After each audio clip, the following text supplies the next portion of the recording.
Selamat sore, sahabat Patmana. Om Swastiastu, Rahayu, salam sejahtera. Selamat datang bagi peserta yang baru pertama kali bergabung dengan acara webinar kami. Selamat bergabung kembali kepada teman-teman yang lain.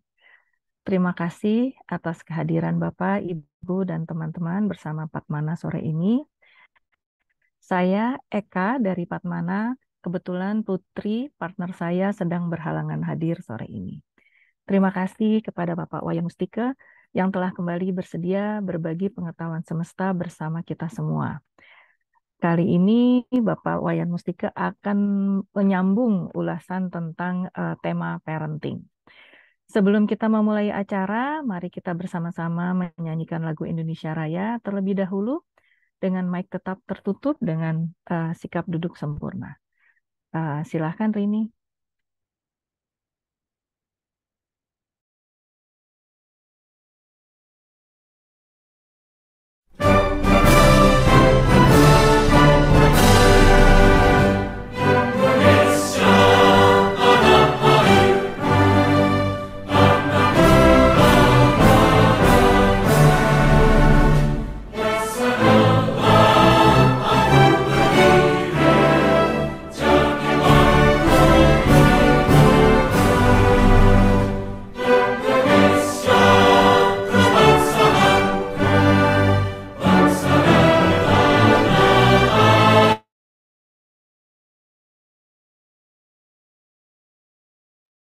Bentar, Bapak Ibu mungkin ada kesalahan teknis.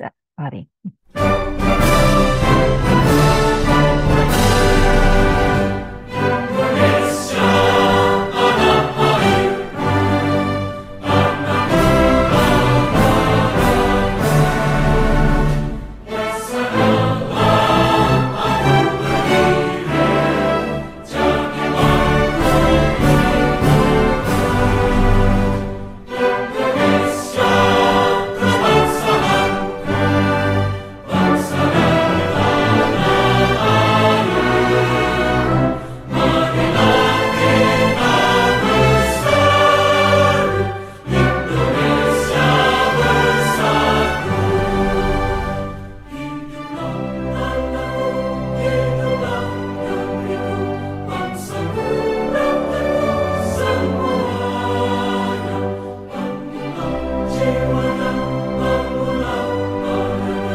Terima kasih Bapak Ibu dan teman-teman sekalian. Selamat juga merayakan Hari Sumpah Pemuda pada hari ini. Sebelum kita masuk ke topik kali ini, saya ingin menyampaikan beberapa informasi tentang kegiatan kami di Patmana. Saat ini kami sedang menyelenggarakan serial kajian spiritual bersama Bapak Muhammad Bakir dengan topik The Life Journey yang sesi terakhirnya adalah tanggal 4 November nanti. Selain kelas-kelas webinar, kami juga ada sesi-sesi coaching dan counseling personal atau pribadi tentang parenting maupun tentang kesadaran diri atau self-awareness dengan menggunakan metode astropsikologi, psikoanalisa, fototerapi, dan enneagram. Enneagram itu adalah sebuah metode psikospiritual dengan 9 tipe kepribadian diri yang dapat kami lakukan baik secara online maupun offline. Topik kelas hari ini adalah nilai spiritual dalam pengasuhan yang akan melanjutkan topik-topik reparenting sebelumnya yang di sebulan lalu, yaitu tentang nilai moral dalam pengasuhan. Bulan depan, tepatnya pada Sabtu 25 November 2023, Pak Wayan akan melanjutkan dengan topik proses penerimaan diri atau self-acceptance. Sebelumnya saya akan membacakan kutipan dari Pak Wayan. Tanpa pengasuhan spiritualitas yang baik sejak kecil, maka cita-cita tidak akan mudah tercapai dan bertahan lama dalam pencapaiannya. Oke, tanpa berpanjang lebar, mari kita simak bersama ulasan dari Pak Wayan. Silahkan, Pak Wayan. Cek sound. Suara saya kedengaran, Bu Eka? Oke, kedengeran. Oke. Kedengeran, baik. Tiba-tiba ada yang agak apa namanya? Soundnya agak. Hmm, Oh, nanti oke. lagi ya? Eh, Sekarang sudah kedengeran lagi. Kedengaran lagi, Bu ya? Ya, sudah. Sebentar, sebentar. Ya, Ini ini nggak hidup sih sebenarnya ya. Ada masalah apa ya? Coba saya ulang lagi pasang ya, Bu baik, ya. baik, baik, baik. Ini harusnya nggak ada mati.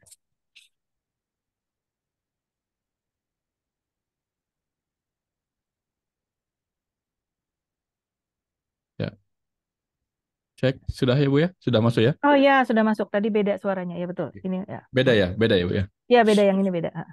Ya, oke. Cek sound. Oke, makasih banyak, Ya. Bu Eka. Lah, mati lagi nih. Oh iya, kalau mati beda memang suaranya. Sebentar, sebentar. Ya, Sebentar ya, Bu ya.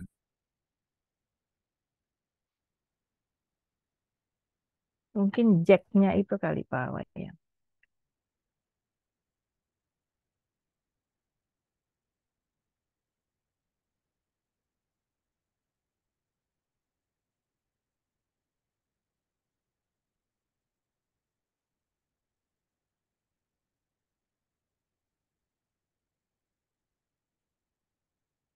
Bentar ya, Bapak Ibu, ada kesulitan teknis sedikit.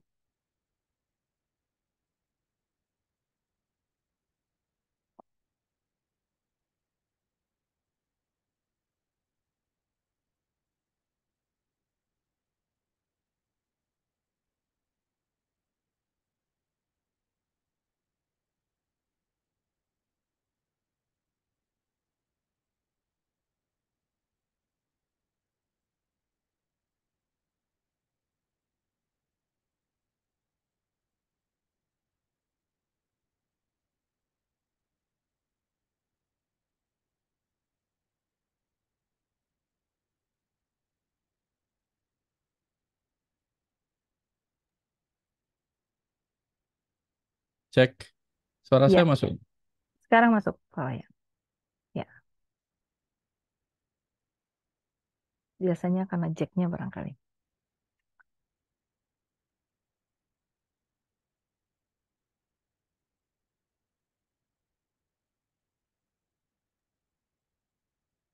Baik, Bu. Ya, terima kasih. Masalahnya ada pada ini. Ada pada apa namanya? Ada pada baterainya. Oh, oke. Karena tadi saya pakai tanpa ngecas, tiba-tiba ternyata HP-nya apa baterainya ngedrop. Oh, Baterai oke. di Ya. baterai di apa namanya? Di sound card-nya. Oh, oke. Ya. Udah sekarang saya sambil ngecas. Tadi Oke, hidup Pak. tiba-tiba mati. Nah, Sip. Baik, silakan, baik, Pak. baik Bu. Makasih banyak. Selamat sore Bapak Ibu yang tergabung di acara Padmana sore hari ini. Hari ini kita akan lanjutkan cerita kita tentang parenting dan hubungannya dengan diri kita. Diri kita yang barangkali karena semasa kita masih anak-anak, kita mengalami beberapa hal yang belum sempat dilaksanakan oleh orang tua kita. Dan kita merasa perlu hari ini untuk reparenting, untuk belajar kembali. Sehingga nanti mudah-mudahan bagi kita yang masih punya anak-anak di rumah, atau mungkin punya menantu, atau mungkin punya siapa saja yang perlu kita bantu untuk mengingatkan betapa pentingnya parenting yang berkaitan dengan moralitas, spiritualitas, dan sebagainya. Hari ini saya mau share bagaimana pentingnya spiritualitas dalam pengasuhan dalam dunia parenting. Nah, saya coba dulu lihat ininya, share screen, kemudian ini. Ya, sudah kelihatan ya, Ibu ya? Sudah kelihatan? Kelihatan. Oh ya. Ya, saya mau en- Enso dulu. Ya, oke. Bukan Enso, apa namanya? Slideshow.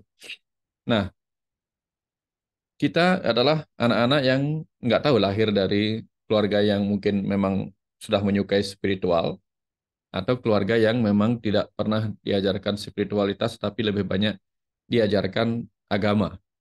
Syukur-syukur kalau agama yang diajarkan berkenaan dengan nilai-nilai yang universal atau nilai-nilai spiritualitas. Kebanyakan ada juga yang lebih banyak diajarkan hal-hal yang berkenaan dengan doktrin-doktrin keagamaan yang membuat kita justru menjauh dari nilai-nilai spiritualitas kita yang universal sebenarnya. Sehingga akhirnya ajaran agama yang diwariskan kepada kita oleh orang tua kita justru bisa membuat kita menjadi pribadi-pribadi yang membatasi pergaulan dengan orang lain, membatasi diri kita, potensi diri kita dengan yang memiliki kemungkinan-kemungkinan sebagai orang yang jauh lebih luas wawasannya.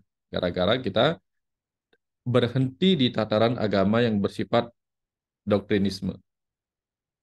Nah, kemudian kita perlu merenung, apakah di zaman sekarang ini, di zaman anak-anak lahir dengan kondisi yang intelektualitasnya lebih bagus, kemudian pertanyaan-pertanyaannya tentang kehidupan, tentang Tuhan, tentang agama menjadi jauh lebih mendalam, apakah kita memerlukan pengasuhan yang disertai nilai-nilai spiritual dalam keseharian kita sebagai orang tua atau keluarga? Nah, ini perlu kita renungkan kembali. Jangan sampai kelak kita tetap melahirkan anak-anak yang terbelenggu oleh ajaran agama yang membuatnya tidak menemukan kebebasan dalam pergaulan, dalam arti pergaulan yang eh, membuat dia menjadi positif sesama agama lain, membuat dia universal, membuat dia bisa memahami orang lain tanpa menimbulkan kebencian antar agama. Nah, ini perlu kita renungkan. Tadi ketika saya bertanya sama anak saya, Panji, 11 tahun, mencoba bertanya, apakah nilai spiritualitas penting dalam pengajaran sehari-hari? Saya mencoba bertanya, apakah bagi dia penting? Nah, ternyata bagi dia nggak perlu. Nah, ini menarik ini. Kenapa nggak perlu, saya tanya. Kenapa nggak perlu? Jawabannya sederhana. Karena kalau mulai sekarang belajar agama spiritual, justru akan membuat kita lupa dengan pelajaran-pelajaran sekolah, matematika, dan lain-lainnya. Nah, kenapa demikian? Saya tanya lagi, saya gali, apa sih harapan anak-anak sebenarnya?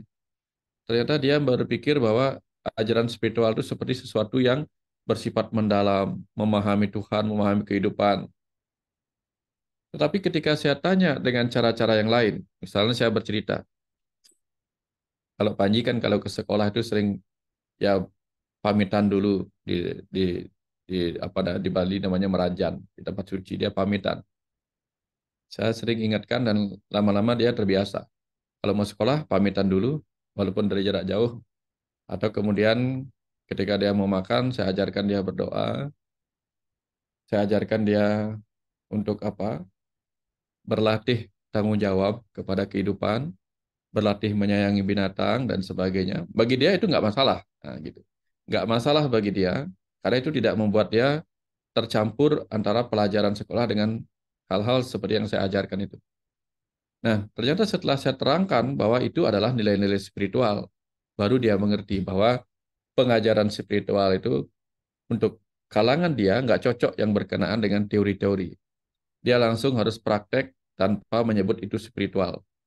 Nah, jadi kemudian itulah yang kebetulan sama dengan apa yang akan kita bahas dalam nilai spiritual dalam pengasuhan ini. Sehingga ketika kita memberi sebuah pengetahuan spiritual atau nilai-nilai spiritual kepada anak, mungkin kita harus memisahkan cara kita, bukan lagi menatar tetapi menutur. Jadi pengetahuan atau nilai-nilai spiritual kita berikan kepada dia bukan dalam bentuk pengajaran, melainkan dalam bentuk penuturan. Kalau pengajaran itu kan seperti kita memberi penataran, penataran Pancasila, penataran spiritual, tetapi yang dia butuhkan adalah penuturan yang benar-benar applicable atau bisa diaplikasikan secara sederhana dalam hidupnya, walaupun mereka nggak mengerti bahwa itu dunia spiritual. Itu menurut anak saya. Seperti itu yang diinginkan. Walaupun dalam sehari-hari dia sering mendengarkan atau ikut di mana saya ngisi acara dan dia banyak mendapatkan secara tidak tidak apa namanya tidak benar-benar fokus kepada apa yang saya ajarkan, tapi dia banyak menyerap juga.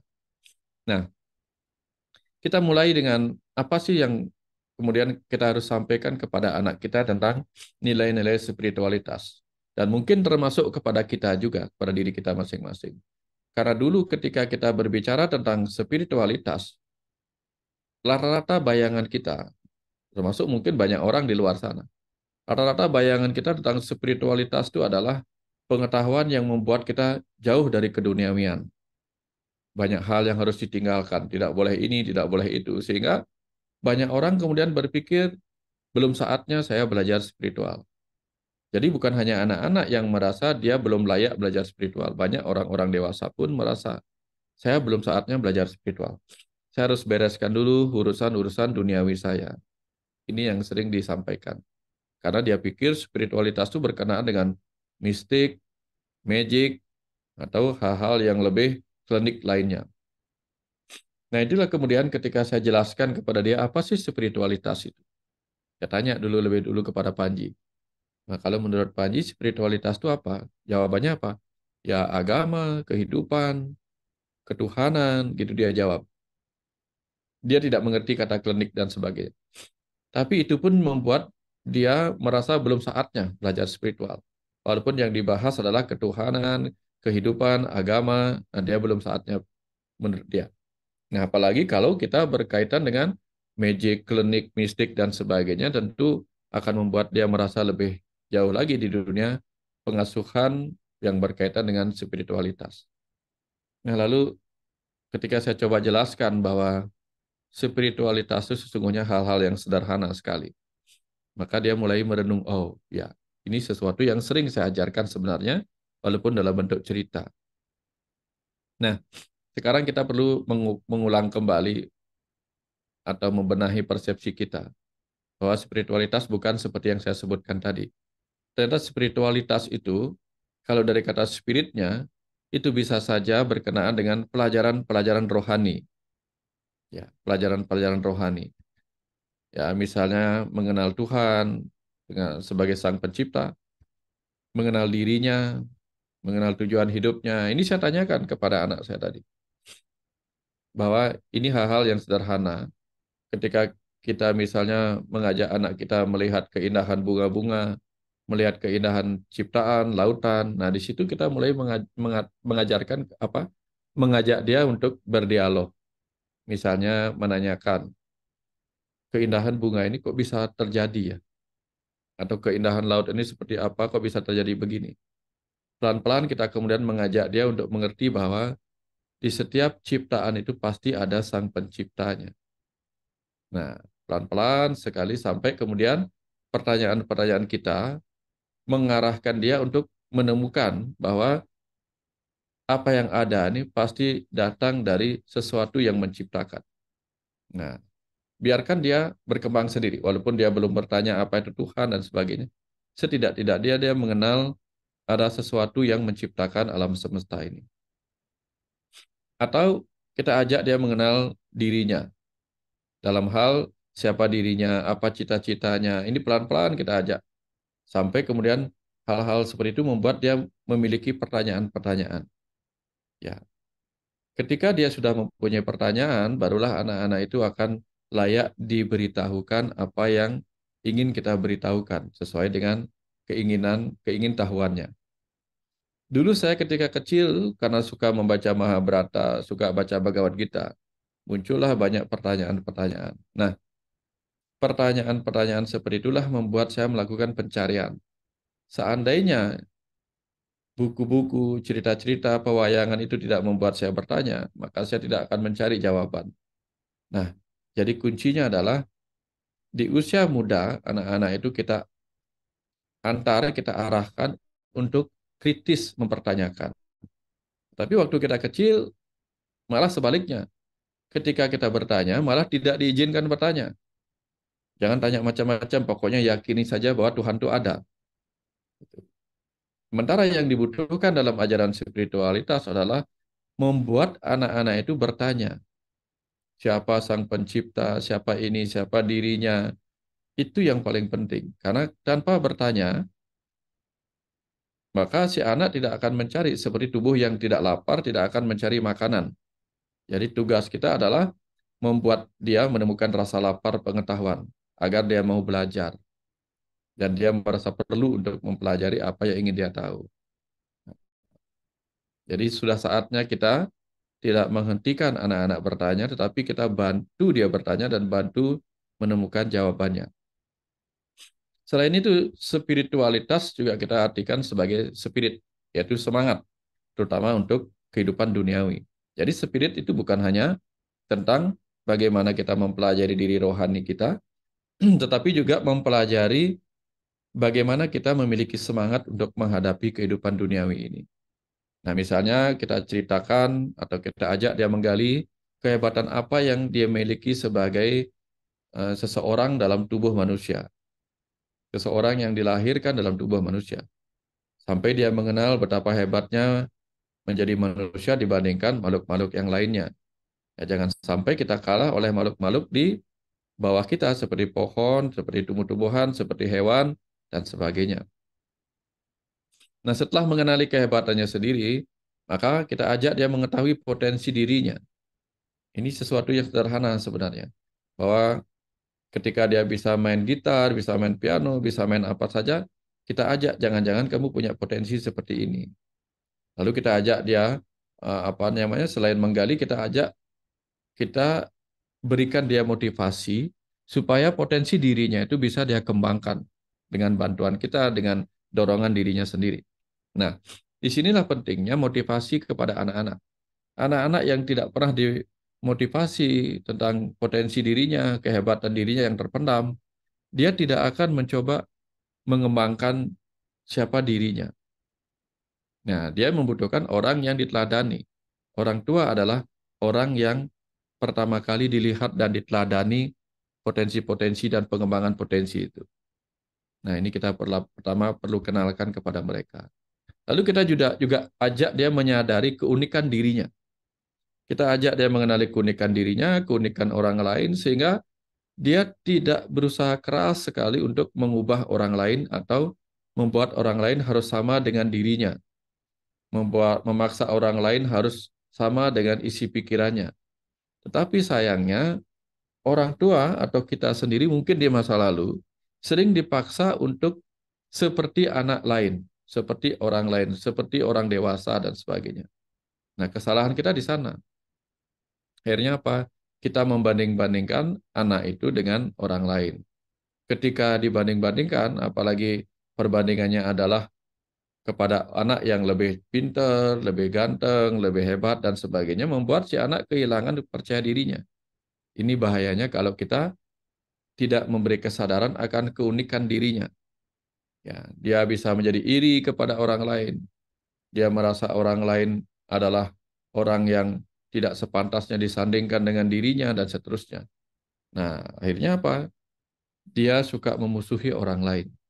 Tapi begitu dia menyadari keunikan dirinya dan keunikan orang lain, dia akan belajar toleransi, menerima dirinya apa adanya, menerima orang lain apa adanya.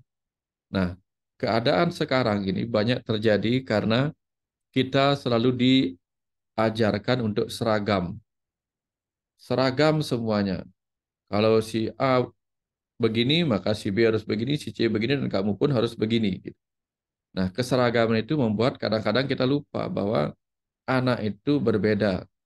Walaupun dia lahir dari rahim kita, anak itu memiliki sesuatu yang berbeda dengan orang tuanya. Dia adalah individu. Kenapa dia individu yang berbeda? Walaupun dia datang dari DNA bapaknya, datang dari DNA ibunya, dia warnanya pasti berbeda, warna DNA-nya. Artinya, ibunya putih, bapaknya hitam, anaknya pasti abu-abu. Ibunya hijau, ibunya kuning, bapaknya biru, anaknya hijau. Jadi dia percampuran dua DNA, sehingga tentu dia memiliki keunikan tersendiri yang harus kita sadari. Jangan sampai kita memaksa anak menjadi seperti diri kita, sukses seperti kita, menjadi A, menjadi ini, menjadi itu, sementara dia suksesnya mungkin di bidang yang lainnya. Ini kita perlu ajarkan dia bagaimana dia bersemangat untuk menyadari keunikan dirinya, lalu mengembangkan keunikannya itu menjadi sesuatu yang bermanfaat dan hebat bagi dirinya sendiri. Nah, dalam dunia spiritual, dalam hal semangat sebagai spirit ini, kita juga perlu mengajarkan anak-anak bagaimana caranya mereka bangkit dari kegagalan demi kegagalan. Nah, sayangnya, seringkali dalam parenting itu, dalam pengasuhan itu, kita mencaci maki atau membuli, merundung kegagalan yang pernah dia lalui. Seorang anak yang mengalami kegagalan di masa kecilnya, lalu kita bully, dia akan membenci kegagalan. Akhirnya saking bencinya dia dengan kegagalan, dia takut mencoba sesuatu karena takut gagal. Dan ini terbawa sampai dewasa, sampai remaja, sampai dewasa. Dia takut melakukan sesuatu yang merupakan terobosan baru dalam hidupnya karena dia takut gagal. Nah, kita mungkin produk dari sesuatu seperti itu. Sehingga yang kita butuhkan sekarang adalah reparenting diri kita, kemudian juga reparenting anak-anak kita, membiarkannya terbiasa untuk mencapai kegagalan dan mengajarkannya cara bangkit dari kegagalan itu sendiri. Ya, mengajaknya untuk melihat kegagalan sebagai perspektif yang berbeda, yaitu tangga-tangga menuju kesuksesan. Ini yang perlu kita bangkitkan kembali, sehingga si anak kemudian menjadi seseorang yang tidak pernah terpuruk ketika mengalami satu kali, dua kali kegagalan. Dia akan memiliki spirit atau semangat untuk mencapai sesuatu yang lebih baik di kemudian hari. Ini yang kita perlu bimbing. Nah, kita paham bahwa setiap orang, termasuk anak-anak kita, termasuk diri kita, itu dibentuk dari tiga hal. Tubuh kita dibentuk dari kecil sampai dia bertumbuh dewasa, sampai dia mati, itu dibentuk oleh makanan. Ya, pikiran kita, energi kita, itu dibentuk oleh pengetahuan. Sementara ruh kita dibentuk oleh cinta. Nah, ini yang perlu kita berikan sesuai dengan kebutuhannya. Banyak orang dalam parentingnya sibuk memikirkan makanan apa yang terbaik bagi tubuh anak kita. Tapi lupa memberitahukan pengetahuan apa yang terbaik bagi pikirannya, bagi energi tubuhnya, pengetahuan apa yang terbaik atau rasa apa yang terbaik bagi ruhnya. Ya, kita hanya lebih banyak fokus kepada ini. Atau kita lebih banyak fokus kepada pengetahuan-pengetahuan duniawi saja yang berkenaan dengan bagaimana dia menghadapi kehidupan ini. Akhirnya banyak anak kemudian hidup dengan eh, memiliki banyak pengetahuan duniawi dan menjadi pintar. Tetapi begitu punya masalah, dia langsung terjebak dalam kegalauan, dalam kegelisahan. Karena tidak seimbang antara apa yang didapatkan melalui pengetahuan rohani dan pengetahuan duniawi. Ini kita perlu renungkan kembali. Ya, banyak kita lihat anak-anak sekarang yang bukan hanya anak-anak, remaja, orang dewasa pun seperti itu. Punya masalah sedikit, gantung diri, bunuh diri dengan cara yang lain. Karena apa? Dia tidak tahu solusi apa yang harus dikerjakan ketika punya masalah kehidupan. Kita lupa memberinya pengetahuan-pengetahuan yang membuatnya bisa mengendalikan kemarahan, bisa mengendalikan ego, reaksi-reaksi ego yang marah-marah pada dirinya, pada kehidupan, sampai bunuh diri itu. Sehingga angka bunuh diri terus meningkat dari tahun ke tahun. Konon kalau saya pernah baca, di Jepang itu angka bunuh diri juga meningkat. Ada orang menceburkan diri dari lantai apartemen yang tingkat tinggi. Atau mereka pergi ke tengah hutan. Ada hutan khusus di Jepang, di mana mereka akan bunuh diri di sana, gantung diri. Padahal kita tahu di sana ilmu pengetahuan yang mereka miliki luar biasa. Tapi kemudian pengetahuan itu menyebabkan teknologi meningkat, pekerjaan menimbulkan stresor, dan mereka kehilangan keintiman dengan orang-orang, komunitas. Ini banyak saya lihat. Banyak saya lihat berita-beritanya di televisi. Ada anak-anak yang tidak pernah mau keluar kamar, diam saja di kamar. Nah, kapan mereka akan mendapatkan pengetahuan-pengetahuan tentang spiritualitas? Nah, jangan sampai kita pun di negara seperti ini lupa untuk mengembangkan ilmu spiritual dan ilmu rohani lainnya yang sebenarnya sudah diwariskan oleh leluhur-leluhur kita. Hanya saja kita perlu menggunakan dengan cara yang lebih baik lagi. Nah, salah satu cara pengetahuan yang harus kita bagikan kepada anak adalah bagaimana dia mengenal Tuhannya. Ya, mungkin caranya kita ajak dia mengamati keindahan ciptaan. Sampai dia kemudian merenung dan berpikir siapa sih yang menciptakan semua keindahan ciptaan ini. Lalu kita bawalah pertanyaannya itu kepada jawaban akan adanya Sang Pencipta. Mungkin cukup sampai berhenti pada Sang Pencipta. Karena dia tidak mungkin bertanya siapa Sang Pencipta. Setelah dewasa, baru dia akan bertanya siapa Sang Pencipta. Nah, disinilah kita butuhkan kemampuan kita juga untuk menjelaskan kepada mereka. Karena kalau kita tidak bisa menjelaskan, ada dua kemungkinan. Satu, pertanyaan mereka tidak akan terjawab dan mereka tidak lagi mempertanyakan itu. Dua, mereka akan bertanya kepada orang yang salah, yang menyebabkan mereka akhirnya bisa percaya bahwa Tuhan itu tidak ada. Atau malah menjadi memiliki pengetahuan yang keliru juga, bahwa Tuhan itu bukan seperti yang diajarkan selama ini. Nah, ini berbahaya. Jadi kita siapkan diri kita dengan pengetahuan yang layak tentang siapa Sang Pencipta itu. Jangan sampai anak kita salah menemukan jawabannya di luar atau tidak menemukan jawaban di luar. Nah, ajak juga anak mengamati makhluk hidup untuk menemukan bahwa makhluk hidup itu hanya bisa hidup karena ada sang hidup di dalamnya, dalam diri makhluk hidup itu. Dan ketika dia sudah menyadari bahwa sesuatu bisa hidup karena ada sang hidup di dalamnya, disitulah kemudian kita ajak dia kembali mengamati dirinya, bahwa dirinya adalah juga makhluk hidup yang di dalamnya ada sang hidup. Nah, siapa sang hidup? Nanti pelan-pelan kita ajarkan ya tentang spiritualitas, tentang sang hidup dalam diri kita adalah percikan Tuhan yang mempunyai visi dan misi dalam kehidupan ini. Nanti baru kita renungkan, kita ajak dia merenung untuk apa kehidupan ini dia jalani sebagai sang hidup dalam dirinya saat ini. Ini pelan-pelan, seiring waktu nanti akan sampai di sini.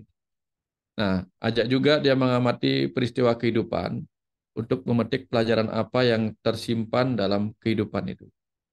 Tapi tidak mungkin kita lakukan hal seperti ini, mengamati peristiwa kehidupan untuk memetik hikmah pelajaran dalam hidup itu. Kalau kita sendiri juga tidak memiliki bekal pengetahuan, makna-makna seperti itu. Maka kita hanya bisa membantu anak kita belanja, membeli sesuatu, kalau kita juga sedang membawa bekal di dompet kita. Kita bisa mengajak anak kita mengamati peristiwa kehidupan untuk memetik pelajarannya, kalau kita sendiri juga mempunyai kemampuan dan bekal untuk kita tuturkan kepada mereka makna apa yang ada di dalam peristiwa kehidupan itu. Kalau orang tua dulu di masa lalu itu banyak memiliki cerita-cerita penuh makna yang bisa dia kaitkan dengan peristiwa kehidupan. Nah, pertanyaannya sekarang, apakah kita saat ini juga memiliki kemampuan yang sama dengan para leluhur zaman dulu yang bisa menceritakan hikmah dalam berbagai peristiwa kehidupan ini. Nah, kita juga bisa mengajak mereka untuk sejak kecil menghormati setiap agama, untuk memahami bahwa setiap jalan yang ditekuni oleh orang-orang yang berbeda melalui agama-agama yang berbeda itu adalah pilihan bebas yang harus kita hormati. Bukan untuk kita bully, bukan untuk kita katakan lebih buruk dan sebagainya. Karena kalau kita sudah tidak mengajarkan mereka menghormati setiap agama, kelak agama yang seharusnya menjadi alat perdamaian bagi kehidupan bumi akan menjadi alat sumber peperangan, sumber pertikaian, sumber pertengkaran. Karena kita tidak pernah mengajari anak sejak kecil tentang bagaimana menghormati setiap agama yang ada sebagai pilihan bebas dari orang-orang. Ya, kita juga perlu menerangkan makna sembahyang, doa, ritual, upacara keagamaan kepada mereka dengan cara yang intelektual, masuk akal, bukan lagi dengan dogmatis-dogmatis atau doktrin-doktrin.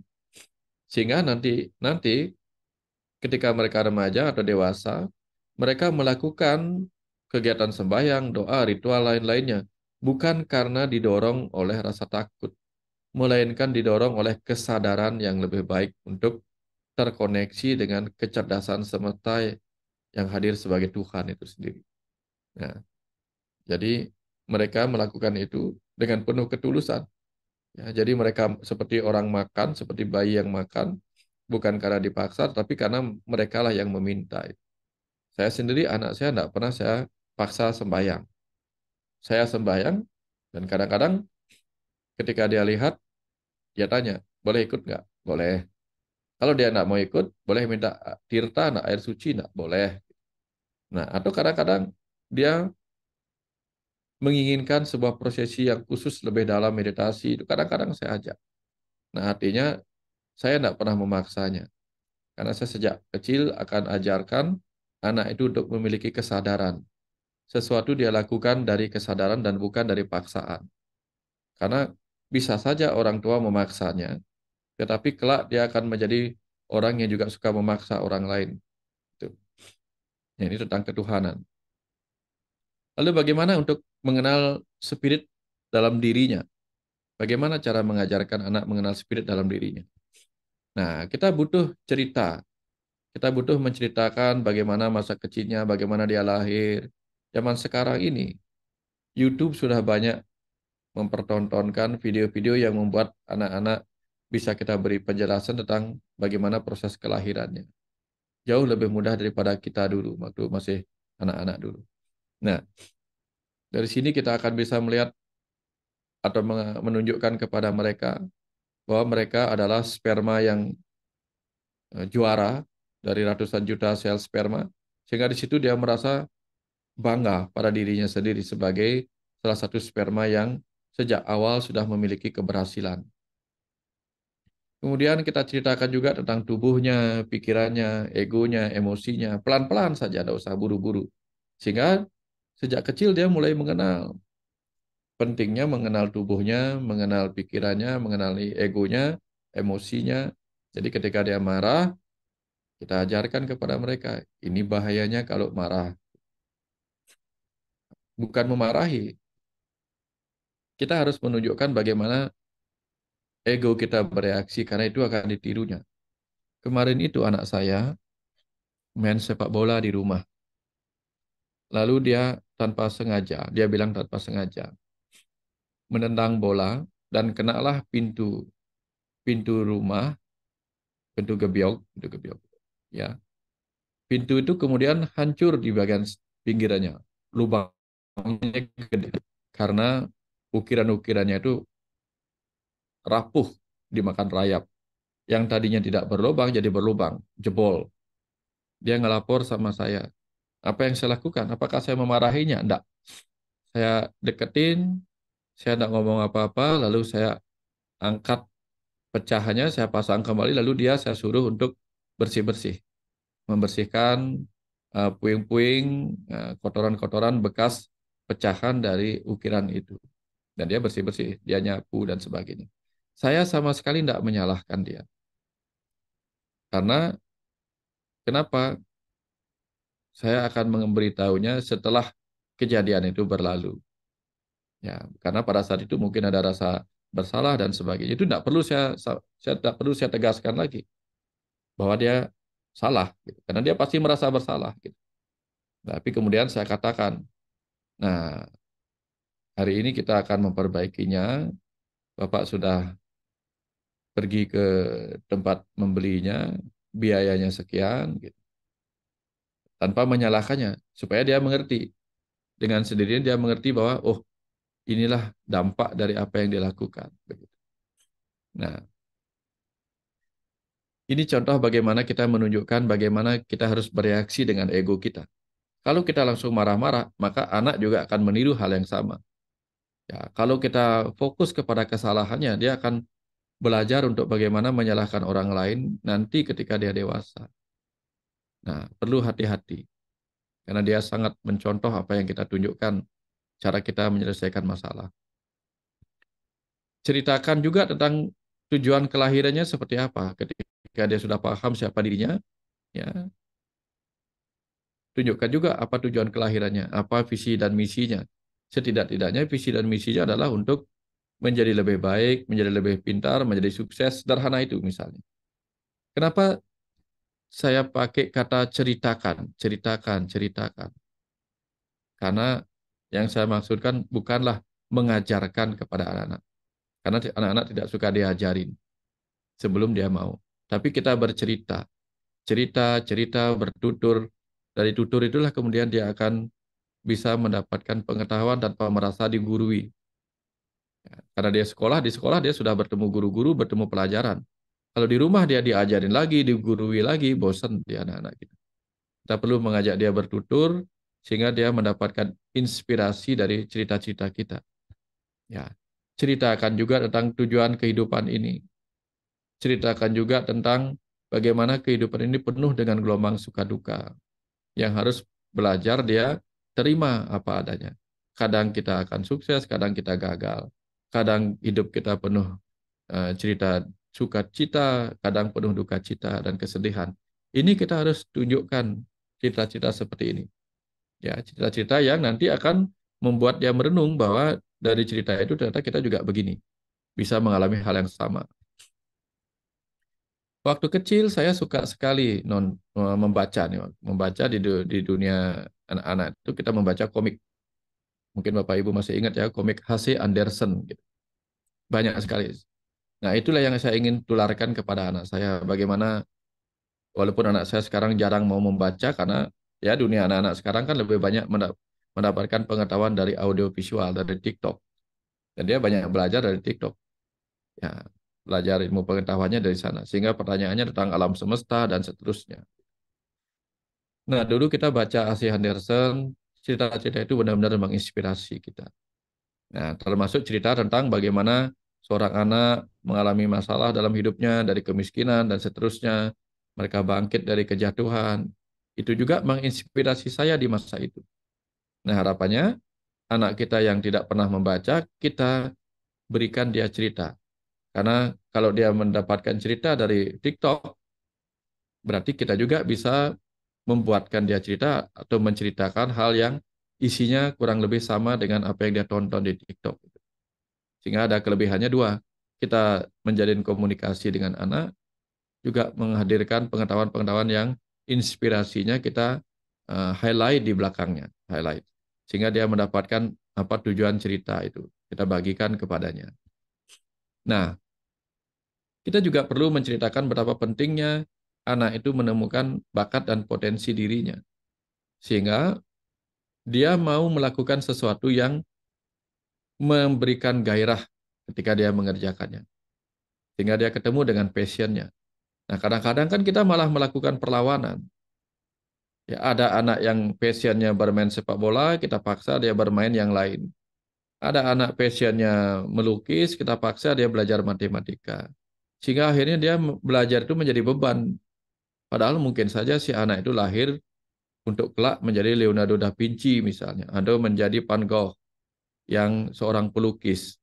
Tapi misi jiwanya menjadi pelukis terkenal, kita paksa dia berlatih menari.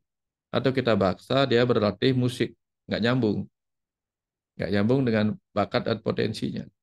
Dia melakukan sesuatu karena beban oleh rasa takut pada perintah kita. Kalau dia tidak menurut, kita katakan dia anak yang suka melawan orang tua. Padahal dia melawan karena apa yang dia kerjakan itu tidak sesuai dengan gairahnya. Tapi karena kita ingin punya anak yang jago main biola, jago main gitar, jago main ini, sementara dia sukanya bukan di bidang itu. Ini bahayanya kalau kita tidak mengenalkan spirit atau semangat apa yang membuat dia tergerak untuk melakukan sesuatu dalam hidupnya. Nah, kita ceritakan juga tentang bagaimana kita seharusnya memandang kehidupan ini dengan cara yang membuat kita penuh rasa syukur, penuh optimisme, positivisme.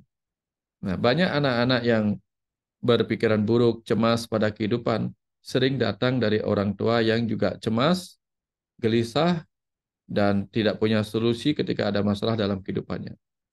Kurang optimis atau malah pesimis terhadap kehidupan.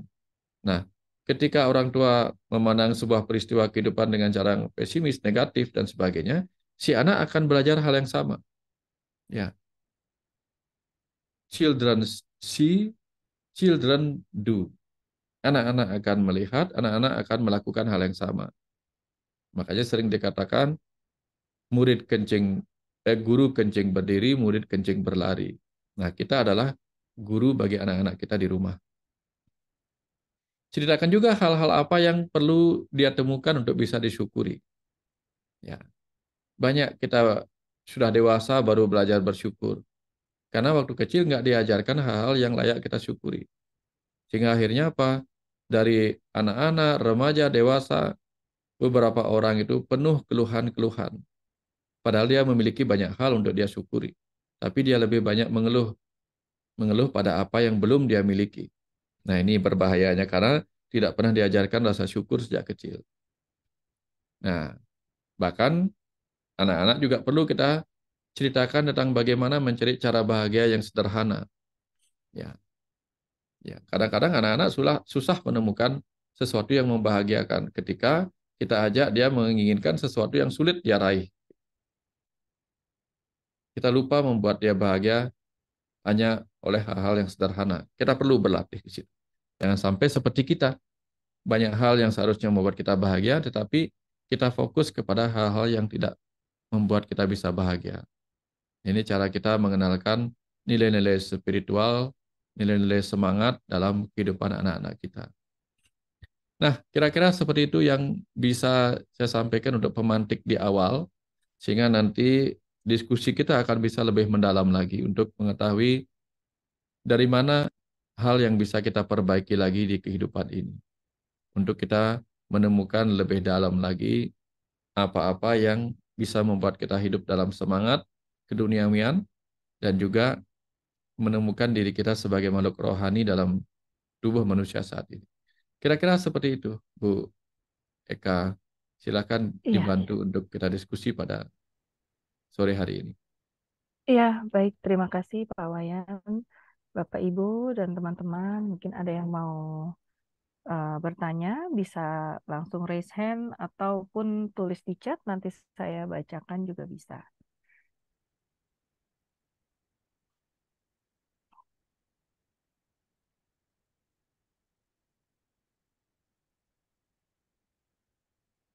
Pak Wayan, mungkin saya bertanya dulu nih sedikit nih tentang tadi yang Pak Wayan cerita tidak mengajak eh, anaknya Panji untuk untuk sembahyang gitu. Maksudnya tidak mengajak, tapi kalau dia ikut atau dia sesuai dengan permintaan kita. Nah, pertanyaan saya sebenarnya kira-kira umur berapa ya baiknya kita mulai eh, mengajak anak itu berdoa atau bersyukur gitu. Karena kan sekarang saya hadapi ini banyak orang tua yang dari anaknya kecil aja udah dimarahin untuk dia harus berdoa, harus begini. Jadi semuanya sudah pakai harus dan jangan, tapi bukan bukan pakai yang dari hatinya anak itu gitu. Gimana tuh, Pak Wayan? Ya, ketika anak kita ngikutin kita kemana-mana. Ya. Anak Hmm. saya dulu waktu Panji, waktu masih kecil itu kan juga ngikutin saya kemana-mana. Jadi kalau saya lagi sembahyang ke pura, ke tempat suci gitu, Hmm. tentu saya ajak dia ikut. Ya, karena dia masih masih namanya anak-anak. Hmm. Ngikut kemana aja kita, ya walaupun di sana dia nggak sembahyang seperti yang kita eh, lakukan. Gitu. Nah, setidak-tidaknya dia hadir dalam sebuah komunitas dan melihat orang-orang sembahyang. Ya, apa yang dilakukan belum tentu dia mendapatkan makna di usia dia masih kecil, masih kecil. Hmm. Ritual-ritual sembahyang sudah saya lakukan dari kecil. Tapi seiring dia sudah bisa menentukan dirinya sendiri, ya di usia berapa di TK gitu. Ketika dia sudah bisa menentukan pilihannya sendiri, di situ saya mulai tidak memaksa. Kalau dulu kecil itu kan saya juga nggak memaksa, dia ngikut. Ya saya ajak ke sana dia ngikut, ajak ke sini ngikut. Karena dia memang suka ngikut aja, anak-anak kan biasa begitu. Nah tepat ketika dia mulai mempunyai eh, free will atau pilihan sendiri, nah disitulah kemudian saya tidak pernah mengganggu pilihannya. Kalaupun saya mau ngajak sembahyang, saya akan tanya, Bapak mau sembahyang, mau ikut nggak? Ya. Hmm. Dia bilang ya, oke. Kalau dia bilang enggak, ya nggak apa-apa. Boleh nggak minta tirte aja? Boleh. Ya, tapi pada saat tertentu, kalau saya pergi sembahyangnya keluar, dia minta ikut. Boleh ikut nggak? Boleh. Ya, saya ajak pasti. Nah, intinya adalah saya akan mengajaknya sembahyang dan sebagainya ketika dia sudah mulai bisa memilih, saya akan mengajaknya untuk melakukan itu berdasarkan ketulusan hatinya. Hmm. Karena saya paham, sembahyang yang tidak disertai ketulusan dan kerinduan itu tidak ada gunanya. Tapi ketika dia anak-anak kan dia ngikut aja, dia sudah mendapatkan sesuatu. Walaupun hanya dengan melihat, dia mendapatkan kegembiraan ketika di situ. Nggak ada hal yang membuat dia tidak gembira di masa kanak-kanak ketika ikut sembahyang. Karena dia pergi ke tempat-tempat orang banyak, kadang beli makanan di situ. Tapi ketika dia bisa memilih, di situ saya mulai hati-hati. Jangan sampai dia ikut sembahyang tetapi merasa terpaksa. Karena tidak Hmm. akan ada gunanya. Ya. Karena ketika dia mulai memiliki pemikiran, kekuatan pikiran si anak itu mulai hidup. Mhm. Sembahyang itu harus dengan sepenuh pikiran, sepenuh hati. Apapun harus dikerjakan sepenuh hati. Apalagi berkenaan dengan koneksi dengan Tuhan atau kecerdasan semesta tak terbatas. Hmm. Koneksi itu harus dilakukan sepenuh hati supaya terjadi apa namanya interaksi antara kecerdasan dirinya sebagai ruh dan kecerdasan Tuhan sebagai ruh semesta ini. Nah, kalau Hmm. ada keterpaksaan, ada blocking mental, itu tidak akan berefek. Dia mungkin datang sembahyang tapi tidak berefek apa-apa. Datang Hmm. sembahyang tapi merasa terpaksa, jengkel, marah-marah, doanya menjadi berenergi negatif, itu berbahaya. Ya. Nah, daripada Jadi, begitu kemudian pelan-pelan saya ajarkan dia. Tapi apakah kemudian dengan tidak pernah mengajaknya sembahyang, tidak pernah mengajaknya apa namanya eh, pergi ke tempat suci, itu akan berefek buruk nggak kepada dia? Suatu ketika saya pernah mengajaknya ke tempat suci di Besakih. Apa yang terjadi? Di usia 11 tahun dia bertanya, sekitar hampir 6 bulan lalu lah. Di situ dia bertanya, karena ketika sebuah momen sembahyang dia menangis. Di usia hmm. sederhana itu dia menangis. Dia Hmm. tanya kepada saya, Bapak, kenapa saya menangis? Nah ini pas sembahyang, kenapa saya menangis? Saya tidak menjawab apa-apa, saya jawab coba begini aja. Panji yang tahu. Nanti Panji akan juga lebih tahu lagi. Sekarang nikmati saja, saya bilang. Saya nggak menjelaskan apa-apa. Walaupun saya bisa Hmm. menjelaskan. Tetapi dia belum membutuhkan penjelasan itu. Walaupun dia bertanya, ini harus kita peka. Saya katakan, sekarang nikmati dulu. Ya, Hmm. nangis ya sudah nangis. Walaupun Hmm. saya tahu apa yang dirasakan sebenarnya oleh dirinya. Nah, Hmm. artinya ternyata tidak mempengaruhi. Walaupun saya jarang mengajaknya mau sembahyang dan sebagainya. Tetapi ketika dia benar-benar sembahyang dengan ketulusan hatinya, justru dia menangis. Rasa yang mungkin tidak banyak dialami oleh orang-orang dewasa yang Ya. datang kepada Tuhan dengan penuh kerinduan dan sebagainya. Ya. Itu contoh bagaimana efek kalau kita melatih dia sejak kecil itu berhubunganlah dengan Tuhan dengan sang sumber kesadaran itu dengan penuh kesadaran, Hmm. bukan dengan keterpaksaan. Kalau Iya. menemui sang kesadaran dengan penuh keterpaksaan, bagaimana mungkin? Ya, sama Ya. halnya kita mau mandi tetapi memakai baju anti air. Ya. Ya, kita mau berjemur tetapi memakai payung yang tebal yang tidak membuat matahari menembus kulit kita, gitu. Berbahayanya di situ. Ya. Nah, jadi mau menembus kesadaran, kita awali dengan membekalinya dengan kesadaran yang sama. Kira-kira Hmm. seperti itu, Bu Eka. Iya. Berarti memang dalam menumbuhkan kesadaran anak ini tidak boleh dengan seolah-olah itu suatu kewajiban ya, Iya, baiknya. Tapi lebih kita mengundang, menyentuh hatinya, mengundang supaya dia menganggap itu sesuatu kegiatan yang menarik gitu. betul, betul. Karena beragama itu adalah dengan rasa. Iya. Terhubung dengan Tuhan juga dengan kekuatan rasa. Mhm. Tapi kalau dia membawa rasa keterpaksaan, maka akan terjadi hubungan yang penuh keterpaksaan. Iya. Bagaimana mungkin kita membuat dia terhubung dengan sumber cinta kasih kalau dia datang dengan kemarahan? Iya. Ya, Ya, betul. Baik, terima kasih ya, Pak Wayan. ya, Ini ada pertanyaan di chat. ya. Bagaimana mengatasi anak yang mudah terpuruk dalam mengatasi kegagalannya? Anak itu seperti saya ceritakan tadi, tergantung usia ya, tergantung usia. anak itu benar-benar meniru cara kita menghadapi masalah. Oke. Kalau kita ingin mana kita tidak mudah terpuruk dalam kegagalannya, maka sejak kecil kita harus menunjukkan hal yang sama. Ketika ada masalah, kita selalu menemukan solusi yang tidak marah-marah, tidak kecewa, tidak mengeluh, Mhm. tetapi segera mengerjakan sesuatu. Ini dari kecil saya ajarkan anak saya begitu. Suatu ketika saya kasih tahu, hati-hati di meja itu ada gelas, nanti akan jatuh bisa pecah. Ya, dia bilang iya, tapi kemudian gelasnya jatuh juga pecah. Apakah kemudian saya mengatakan begini? Tuh kan apa Bapak bilang? Enggak, saya nggak pernah mengatakan demikian. Begitu jatuh, dia mau wajahnya sudah sudah gelisah, sudah mau nangis itu. Saya pegang bahunya gitu. Ayo bantu Bapak ambil seroknya, saya bilang. Dan dia segera ngambil serok. Dari kecil dia umur mungkin 4-5 tahun waktu itu. Ya kemudian dia mengambil seroknya dan bantu-bantu. Tapi kemudian ketika dia bantu saya bilang, hati-hati. Karena ini pecahan, sini Bapak aja yang bersihin. Tapi kamu bantu ngawasin di mana barang-barang pecahannya masih ada, tapi jangan bergerak kemana-mana. Itu saya Mhm. ajarkan kepada dia tanpa marah-marah, Mhm. tanpa kemudian menyudutkan dia Mhm. dengan kata-kata tuh apa Bapak bilang, nah itu. Sehingga dia mengerti. Oh, nah sekarang pun apa yang bahkan anak saya sering mengatakan kepada saya, membalikkan kata-kata saya.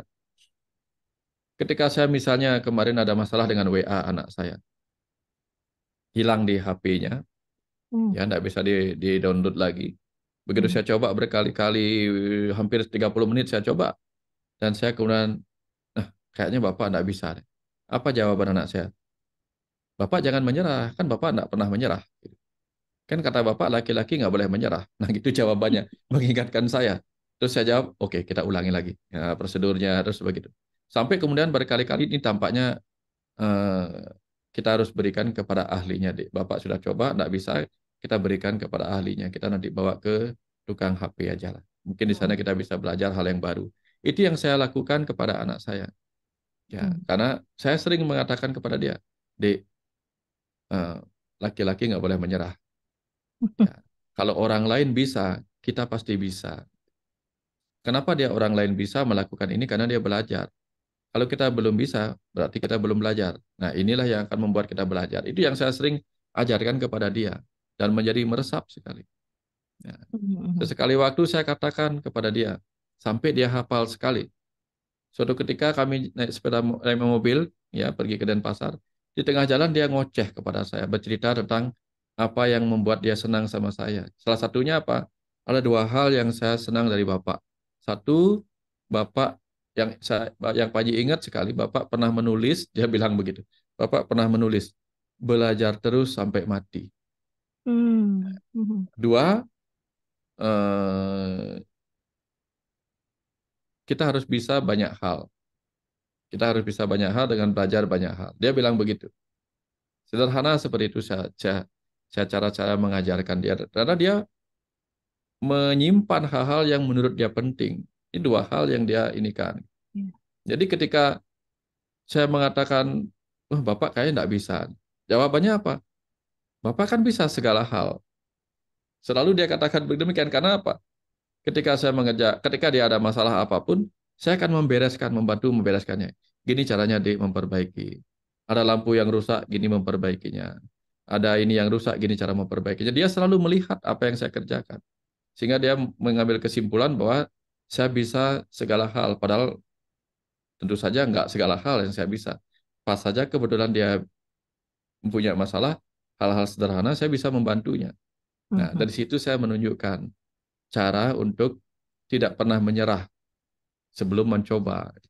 Tapi Mhm. ketika kita sudah mencoba, nggak berhasil juga, selalu ada solusi lain, yaitu membawa kepada orang yang lebih tahu. Itu yang cara saya mengajarkan kepada dia.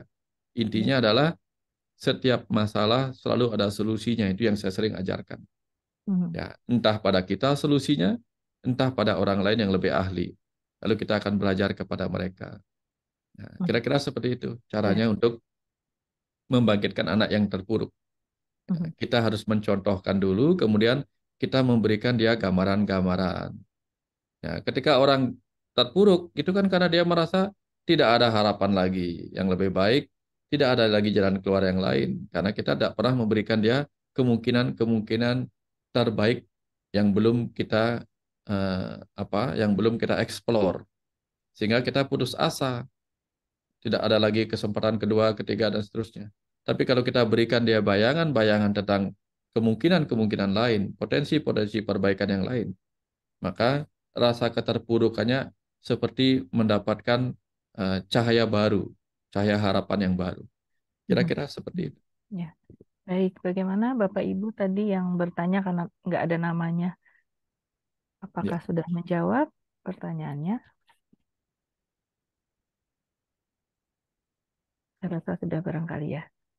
ya. Oke, mungkin dari yang lain, Bapak Ibu atau teman-teman sekalian, ada yang mau bertanya?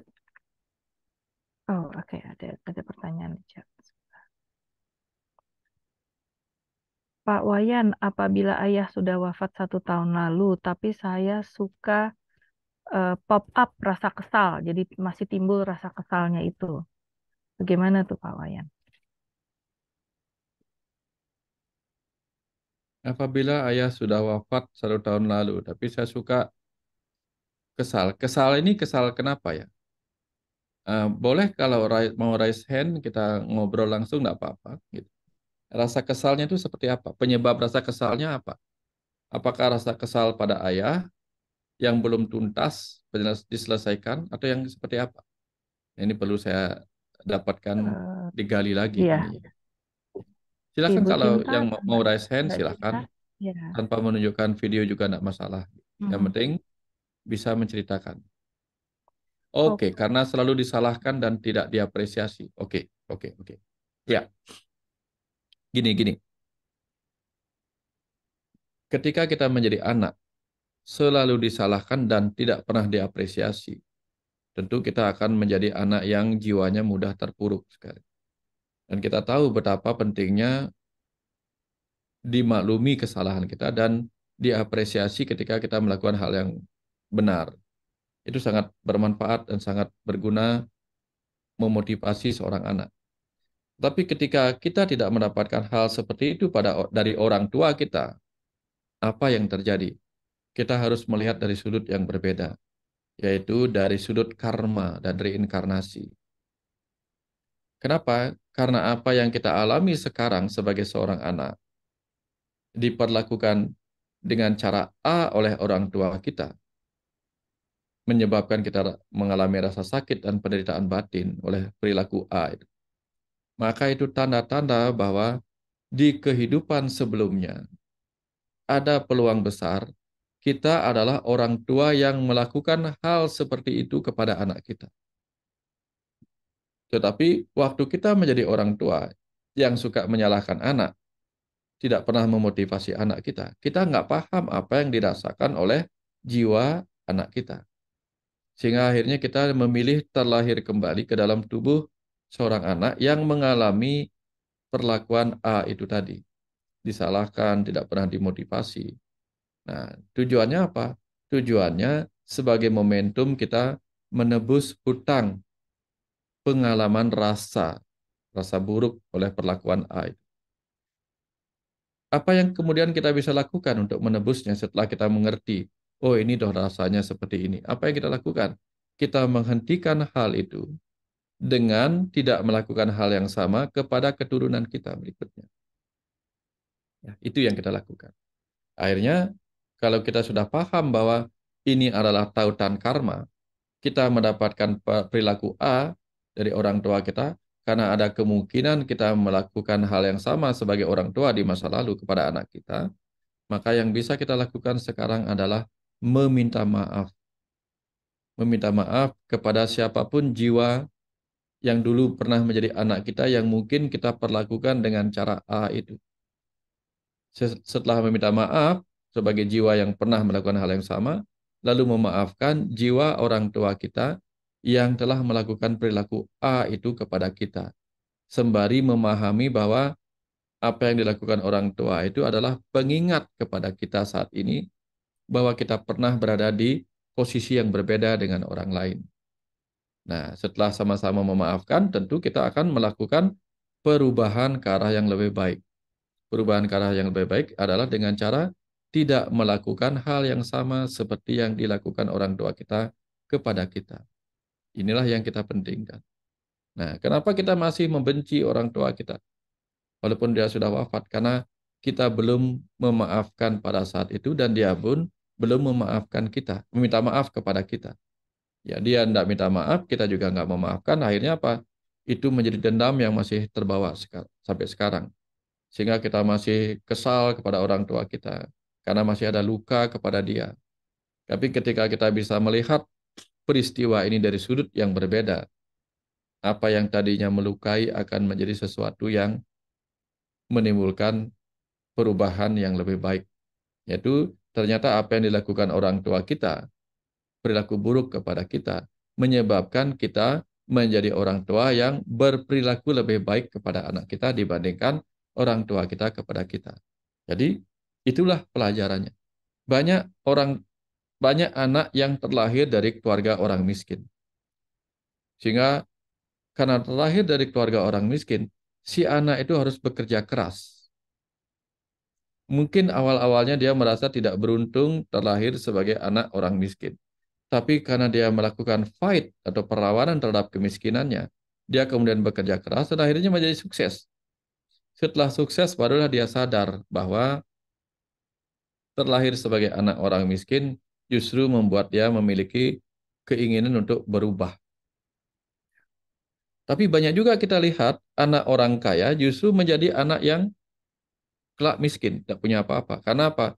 Terbiasa hidup kaya, terbiasa hidup mewah, terbiasa hidup mudah, dia kehilangan daya juangnya dalam kehidupan ini. Sehingga ketika seluruh harta orang tuanya habis, dia nggak tahu harus berbuat apa. Karena dia menjadi orang yang hidup dalam kemiskinan. Ini juga berbahaya.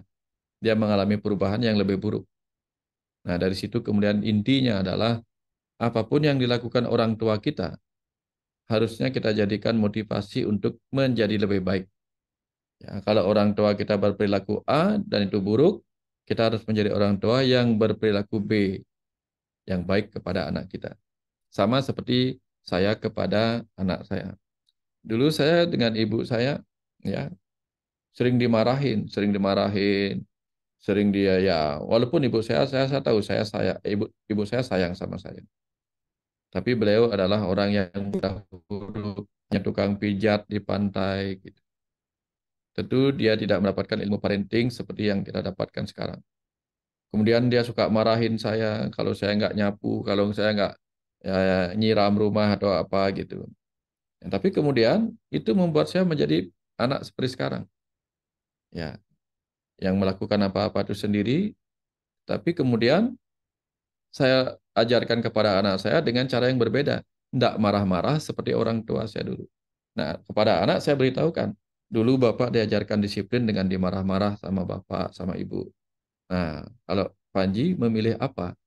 Memilih Bapak melakukan hal yang sama, apa memilih Bapak hanya sekali memberitahu lalu Panji mengingat sendiri apa yang Panji perlu lakukan. Sama seperti tadi di tempat saya melakukan Zoom ini di ruang studio saya. Ya, studio belum jadi sebenarnya. Ada sofa bed, tempat dia tidur kemarin malam menginap. Sabtu Minggu mau menginap di sini. Lalu pagi-pagi dia pergi ke tempat kolam berenang, tempatnya teman berenang di sana, sambil membiarkan eh, kasurnya masih berantakan gitu, karena dia buru-buru mungkin pingin main. Nah, tadi saya tanya, nah hari ini Bapak mau tanya sama Pak Haji. Tadi jam berapa bangunnya? Jam 8 ke sana. Menurut Pak Haji, ada enggak hal yang harusnya tanggung jawabnya Pak Haji tapi belum Pak Haji kerjakan setelah berangkat? Lalu dia merenung.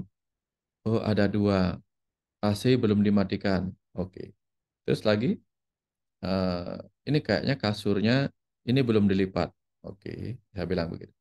Lalu, siapakah yang kemudian mengambil tanggung jawabnya Panji? Bapak, dia bilang gitu. Oke. Worth it nggak Bapak yang mengambil tanggung jawabnya, adik? Enggak. Oke. Segitu aja saya tanyanya. Sampai kemudian dia paham. Tanpa saya nasihatin lagi nggak Pak? Dia sudah dia harus saya bimbing untuk sadar bahwa dia sudah mengerti itu apa yang harus dilakukan sebagai seorang anak berusia 11 tahun. Nah, pelan-pelan saya ajarkan demikian. Saya nggak memakai kekerasan, saya memakai bentakan, nggak memakai seperti itu. Pelan-pelan supaya dia memiliki kesadaran. Jangan sampai hal yang kita lakukan menyisakan beban lain pada orang lain. Jangan sampai kita yang buang sampah, orang lain yang harus membersihkan sampahnya. Nah, kira-kira seperti itu yang saya lakukan untuk membuat saya tidak lagi menjadi seperti cara orang tua memperlakukan saya. Saya ubah. Kita kan hidup ini kan perubahan yang terpenting. Perubahan jadi lebih baik. Nanti anak kita juga akan melakukan hal yang lebih baik lagi di kemudian hari. Ya, jadi jangan terpengaruh kepada apa hal buruk yang pernah dilakukan orang tua kita kepada kita sebagai anak. Tetapi tanyakanlah apa hal baik yang sudah kita lakukan untuk mengubah hal buruk itu kepada anak kita. Nah, kira-kira seperti itu sih caranya. Ya. Mudah-mudahan ada manfaatnya untuk sebagai bahan perenungan aja. Silakan lanjutkan Ibu. Ya, terima kasih Pak Wayan. Bapak Ibu dan teman-teman, mungkin mau buka langsung unmute juga nggak apa-apa, mau tulis di chat juga tidak apa-apa. Ya, yang mau tanya langsung boleh, silahkan. Oke, ini ada lagi yang di chat. Tentang terpuruk, langkah pertama apa yang harus saya tuturkan atau kerjakan dalam mengatasi perasaannya? Mungkin perasaan anak barangkali maksudnya ya. Oke, insecure. Itu hal yang sering terjadi pada anak yang mengalami keterpurukan insecure. Dia merasa tidak aman, tidak nyaman gitu. Anak saya ketika mengalami hal yang sama, yang pertama saya lakukan tidak bicara apa-apa. Hanya memeluknya, hanya memeluknya. Membuat dia melepaskan seluruh beban emosinya kepada diri saya gitu. Saya peluk ya ke dada saya. Entah dia mau menangis, entah mau apa gitu. Nah, begitu dia siap dan merasa saya mendapatkan perlindungan dari orang tua saya, kemudian saya tanya, "Adik mau cerita enggak? Ada apa?" Nah, dia cerita, tadi di sekolah dibeginikan sama teman bla bla bla. Oke, saya dengarkan dia bercerita gitu. Setelah itu baru saya ajak dia melihat hal-hal yang bisa dia kerjakan untuk memperbaiki entah kegagalan, entah keterpurukan yang dia alami itu. Nah, jadi yang pertama kita lakukan, langkah pertama kita adalah kembalikan zona nyamannya, berikan dia rasa perlindungan. Ya. Banyak anak-anak itu pergi keluar mencari rasa perlindungan karena apa?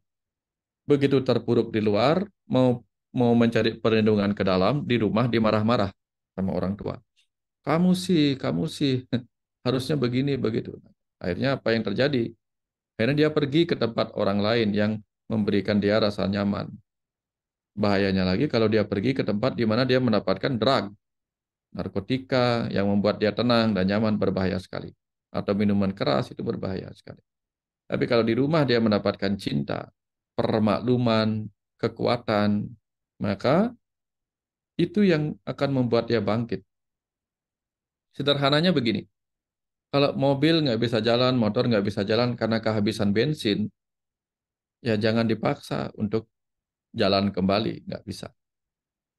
Nah, kita belikan bensin, kita berikan sesuatu. Kalau bensinnya penuh, dia nggak bisa jalan bagus karena bannya kempes, kita berikan angin.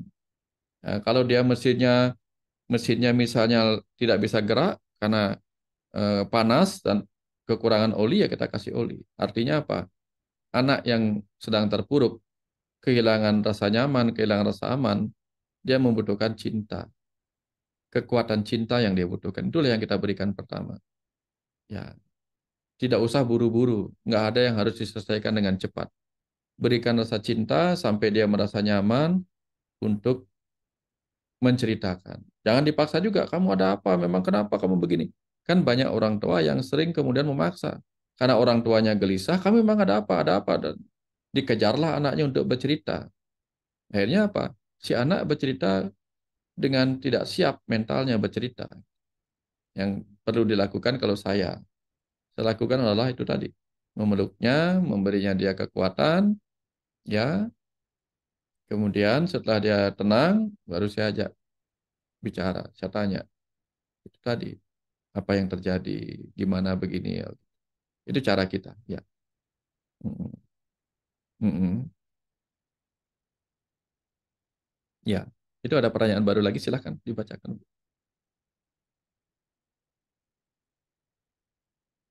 Ya, Bapak, dengan perlakuan ayah seperti itu, saya tidak percaya diri, membenci diri sendiri, tidak bersyukur, dan apa yang dilakukan nothing.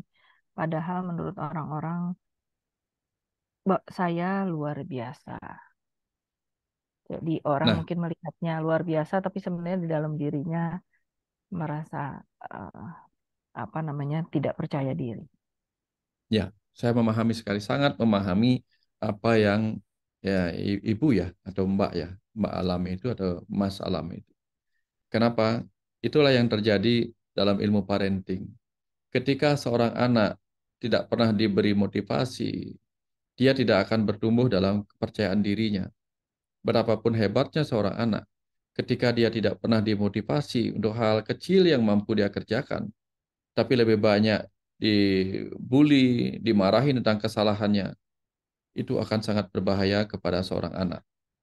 Maka saya akan memaklumi, dan inilah pelajaran atau bukti yang nyata di hadapan kita sekarang tentang apa curhat yang disampaikan tadi, bahwa dari seorang orang tua yang tidak pernah memotivasi, tidak pernah memberi apresiasi kepada seorang anak, dan lebih banyak menyalahkan anak kalau dia melakukan sebuah kekeliruan kecil, efeknya adalah di masa remaja, masa dewasa, bahkan sudah menjadi orang tua, itu akan menyebabkan dia tetap kehilangan kepercayaan diri yang luar biasa. Karena di masa kecil tidak pernah diberikan kesempatan untuk mengekspresikan kelebihan dirinya dan bahkan tidak diberi apresiasi. Saya, kalau Bapak Ibu pernah nonton, ada seorang pembicara itu bagus, namanya Muhammad Khatami ya, Khatami. Dia bercerita tentang seorang anak, temannya seorang anak, namanya lupa saya namanya itu. Anaknya itu, temannya itu kemudian mempunyai seorang tua, orang tua kaya raya, yang tidak pernah merasa bangga dengan dirinya, dengan si anak itu. Sampai suatu ketika si anak itu kemudian belajar serius supaya mendapatkan nilai yang bagus di kuliahnya. Dan terbukti kemudian seluruh nilainya dapat A plus, A plus. Ya. Kemudian dia ceritakan kepada orang tuanya, dia telepon orang tuanya. Diangkat telepon sama orang tuanya, dia dengan bangga bercerita, Pak, Bapak tahu enggak, hari ini saya mendapatkan semua pelajaran kuliah saya itu nilainya A plus. Jawaban orang tuanya apa? "Eh, sebentar nak, Bapak lagi dapat, nanti Bapak hubungi lagi. Cuma segitu saja, enggak mengucapkan apa-apa. Lalu apa yang dilakukan si anak? Si anak sejak itu kemudian tidak lagi menghubungi orang tuanya. Dia pergi minum-minum, kemudian dia minum obat, dia menyakiti dirinya sendiri, dia melukai dirinya sendiri, melukai tubuhnya. Sampai kemudian si Muhammad Khatami ini bertanya kepada dia, "Hei, apa yang kamu lakukan terhadap dirimu sendiri?" Lalu dia bilang, "Kalau orang tua yang saya harapkan bangga dengan pencapaian saya, itu tidak bangga dengan saya. Lalu apalagi yang harus saya perlu lakukan? Siapa lagi yang harus saya buat bangga? Untuk apa saya bangga pada diri saya sendiri? Kalau ternyata tidak bisa membuat orang tua saya bangga kepada saya." Nah, itu yang dia lakukan. Akhirnya dia bunuh diri, bukan minum minuman keras, sampai dia kemudian keracunan obat, keracunan minuman keras, dan meninggal.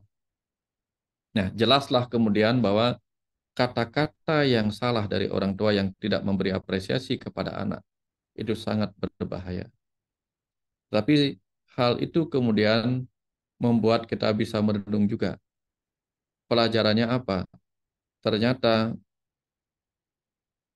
ada hal penting yang kita butuhkan, yaitu bukan motivasi dari luar diri kita, tetapi motivasi dari dalam diri kita sendiri. Saya dulu waktu kecil, mohon maaf, saya harus ceritakan hal ini. Waktu kecil saya sering dibully sama teman-teman sekolah saya. Dan saya hanya diajak berteman ketika mau ulangan.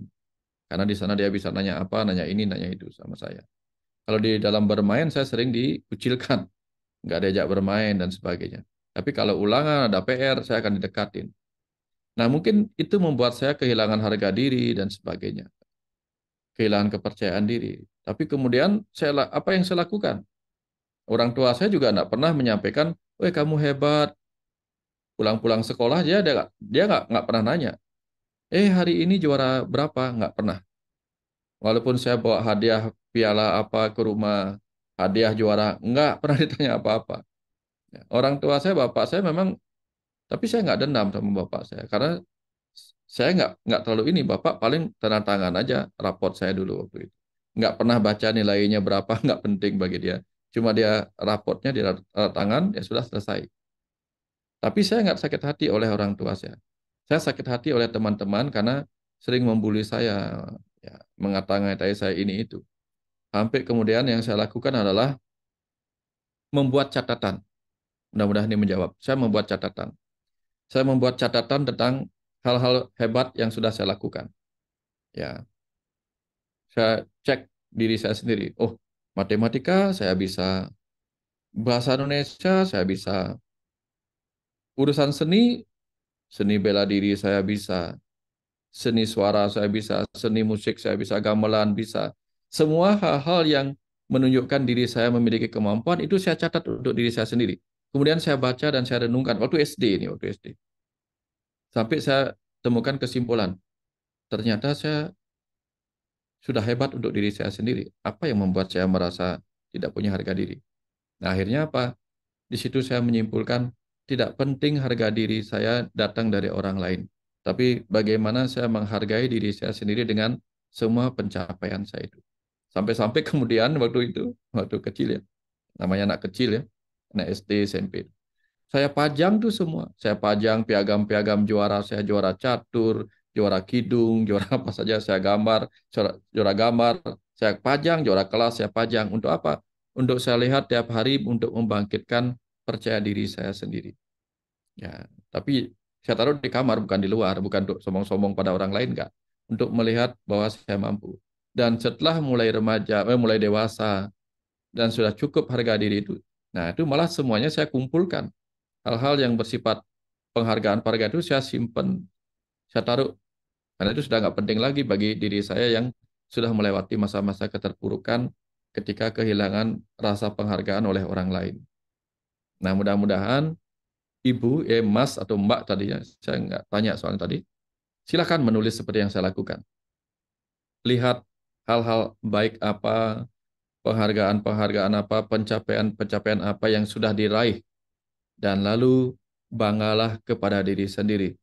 Ya, sehingga suatu ketika itu saya pernah dialirkan sebuah pesan begini, yang saya tulis di Facebook udah lama.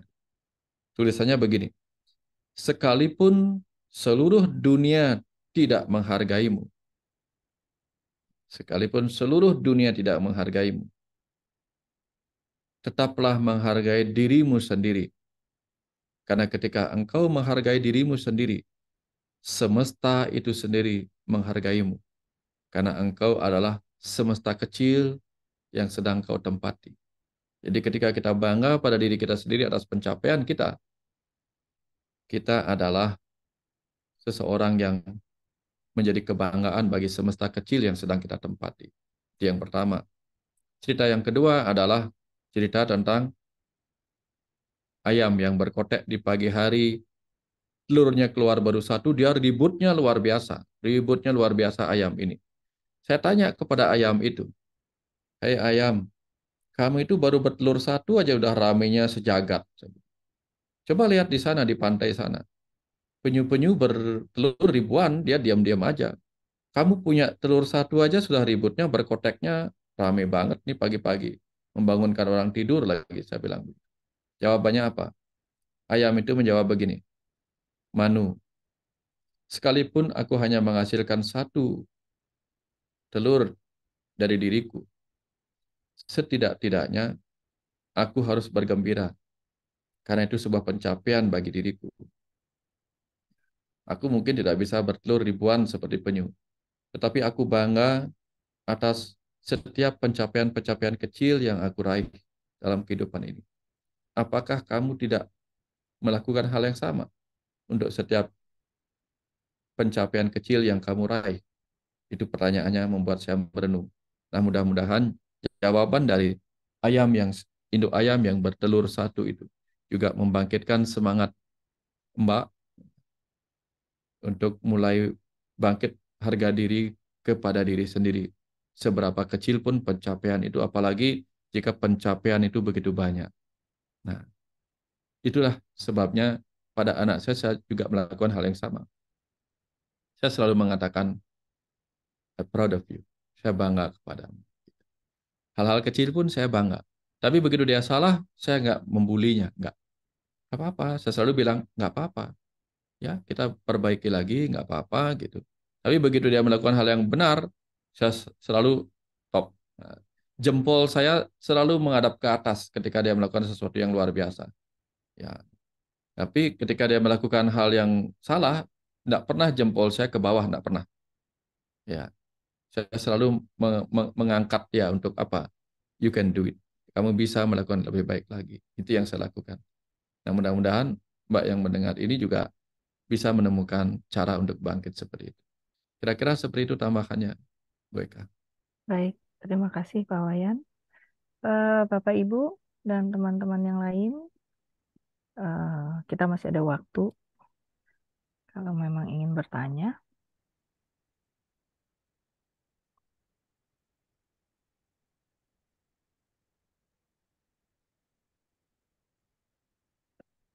Oke, kalau belum Pak Wayan, ini saya dari tadi memperhatikan Pak Wayan di presentationnya kan juga menggunakan kata ajak, terangkan, ceritakan gitu ya. Terutama yang terakhir itu yang ceritakan.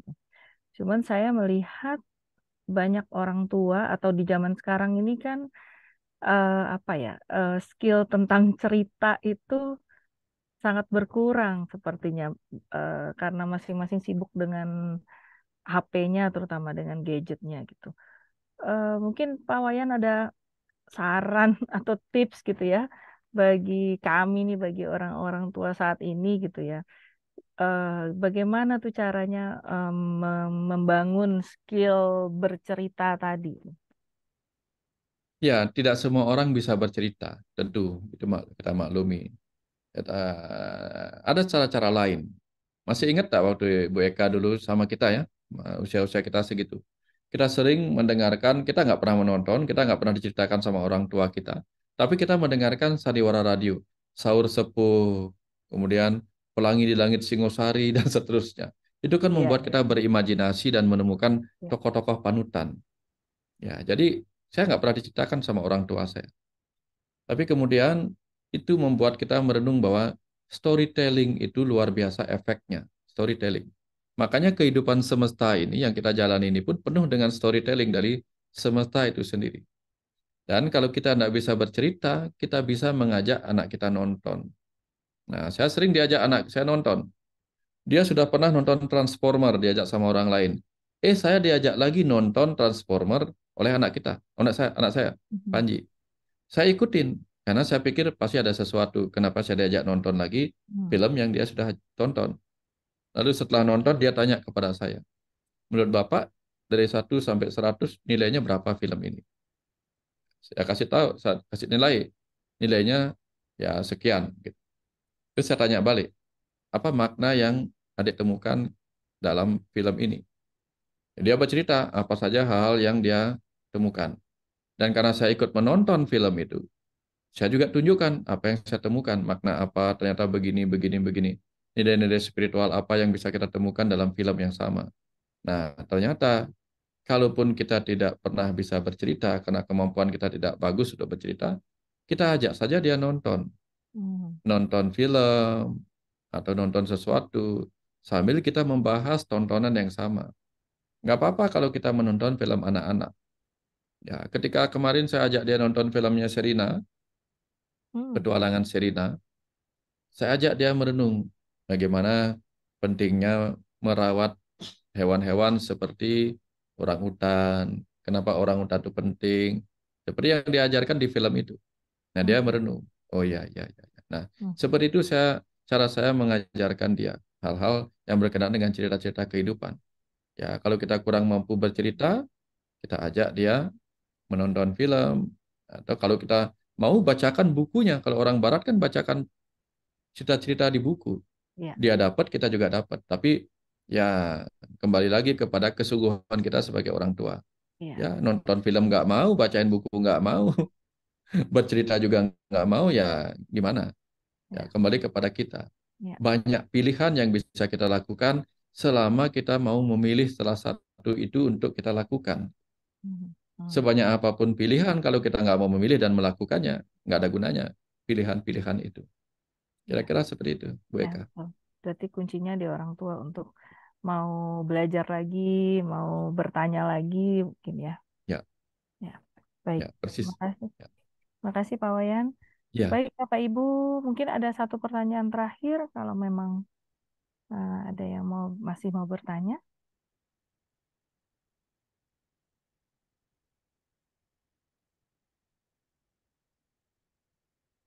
silakan. Sebentar, ini ada dari Mbak Cinta tadi. Terima kasih banyak, Bapak. Saya bersyukur kami baik-baik saja. Tidakkah hal yang negatif, kami seperti hidup berkembang belajar dari alam semesta. Ya, Ya. ya, terima kasih kembali. Tugas kita adalah terus bertumbuh. Nah, ini ada pertanyaan bagus dari Iya, ini ada Ibu satu Putu. dari Ya, silakan. Ayu Putu. Bagaimana agar tetap bisa mengontrol emosi jika anak berbicara agak keras ke orang tuanya dan bersikap tegas ke anak? Terima kasih. Oke. Ya, kita memang sering terpancing ketika anak kita bicara keras kepada kita dan kita terpancing untuk bicara keras yang sama. Kamu jangan membentak orang tua sambil kita ikut membentak. Itu sering kita lakukan. Nah, tapi kalau saya lebih memilih diam. Ketika anak saya berbicara keras, saya memilih diam. Diam untuk mencari tahu ada masalah apa ya. Ya. Nanti begitu dia tenang, saya tanya, ada masalah apa? Kita ketahuan dia bicara keras karena begini, begini, begini. Oke, oke. Nah, caranya adalah apa? Diam. Ya. Hmm. Ketika anak berbicara keras, kita mungkin tidak terbiasa mendengarkan dia. Kalau kita mau mendengarkan, dia tidak akan bicara keras. Karena kita mungkin nggak mendengarkan, biasa lah. Biasa. Kenapa kita sampai pakai mikrofon atau megafon ketika berbicara di depan orang banyak? Karena orang banyak nggak mendengar. Supaya suara kita menguasai telinga mereka, maka kita akan memakai alat-alat bahkan untuk mengeraskan suara kita. Nah, anak yang bersuara keras, tanda-tanda dia merasa kita tidak mendengar atau tidak mau Hmm. mendengarkan dengan sepenuh hati. Itu yang terjadi. Makanya dia bicara keras sama kita. Tapi kalau kita mau mendengarkan, mau diam, dia akan bicaranya tidak keras. Dia tidak akan pernah bicara keras selama kita mendengarkan. Nah, kalau orang Bali-nya diajarkan apa ya? Kalau kita bicaranya agak keras, dia akan nanya, kok Bapak ngegas gitu. Ya, padahal Iya, maksud iya, kita betul. karena dia nggak mendengar. Ya kan kadang-kadang kalau anak kita lagi pakai handphone, earphone, kan kita Ya. bicara keras, bukan karena marah, bukan. Karena intonasi kita keras supaya didengar. Hal yang sama terjadi pada anak. Dia bicara keras mungkin karena kita sedang tidak konsentrasi mendengarkan dia, atau tidak sepenuh hati benar-benar perhatian dengan apa yang dia sampaikan, maka dia bicara keras. Hmm. Nah, kita butuh untuk belajar berkomunikasi seperti itu. Ya, sering-sering berkomunikasi. Karena saya dengan ibu saya jarang berkomunikasi seperti sahabat. Ya namanya orang tua di desa zaman dulu kan biasa begitu. Ibu saya memang tipikalnya suaranya keras gitu. Walaupun dia sayang sama saya sebagai anak yang paling kecil, tapi suaranya keras. Efek suara keras itu kemudian membuat saya tidak terbiasa untuk ngobrol dari hati ke hati sama ibu. Walaupun dari kecil ibu sering bicara mencurhat kepada saya waktu kecil. Tapi Hmm. saya nggak terbiasa. Akhirnya di situ saya sadar. Saya harus terbiasa dengan anak saya berbicara dari hati ke hati. Sehingga sampai remaja, sampai dia tua pun nanti, sampai saya tua, nanti dia akan terus berkomunikasi dengan cara yang bicara dari hati ke hati dengan saya terbuka, begitu. Dibiasakan. Nah, Ya. jadi itu yang harus dilakukan pada seorang anak. Ketika dia keras, dia diam, beri perhatian. Saya juga kalau dia lagi mau bicara, dia tanya kepada saya, Bapak lagi sibuk enggak? Bisa bicara enggak? Bisa Bapak ada waktu enggak untuk mendengar cerita? Oh, oke, oke. Saya taruh semua HP. Apapun kebutuhan saya taruh. Tapi kalau penting sekali saya akan bilang, sebenarnya dia, saya Bapak menyelesaikan sedikit aja kata-kata ini lagi. Oke, dia bilang gitu. Tapi begitu saya selesai menulis jawaban itu, chatting itu, kemudian saya taruh, ya apa yang apa, adik mau cerita apa? Dia cerita Mhm. panjang lebar kepada saya. Nah, setelah dia selesai dan kemudian kembali aktif dengan kegiatannya, baru saya ambil HP lagi untuk membalas chatting yang lain gitu. Nah, saya selalu berikan waktu, sehingga dia jarang sekali bicara keras kepada saya. Ya, Tapi kalau dia keras, berarti ada sesuatu gitu. Ya, iya. itu kita paham. Jadi, seperti orang yang mengadu. Ketika orang mengadu, berarti ada yang sakit. Ketika dia anak yang tidak terbiasa bicara keras, tiba-tiba bicara keras kepada kita, berarti, oh, mungkin saya lagi kurang perhatian selama ini. Ada yang Mhm. saya abaikan. Dia mungkin mengalami sesuatu yang ingin mengadu dan sebagainya. Mhm. Jadi perenungannya seperti itu. Mhm. Nah, kira-kira seperti itu, Ya. Bu Jadi Eka. memang butuh kesadaran dari kitanya ya, Pak Wayan, karena kan Betul. biasanya kalau kita dengar suara keras, kita malah lebih keras lagi. Nah, itu. Otomatisnya gitu kan. Otomatis begitu. Iya, Apalagi kalau kita lagi moodnya nggak bagus gitu ya. ya Nah, betul. Oke, baik, baik Pak Wayan. mm, Oke, mm. Pak Wayan mungkin kita lanjutkan ke sesi heningnya. Oke, baik, baik, baik, Ya. Ibu. Oke, silakan Bapak Ibu. Kita akan lanjut ke sesi hening kita sejenak untuk kita mendapatkan pesan-pesan semesta, perenungan-perenungan. Ya, saya mau share audio, nanti silakan kita sama-sama menikmati aliran pesan semesta. Ya. Ya.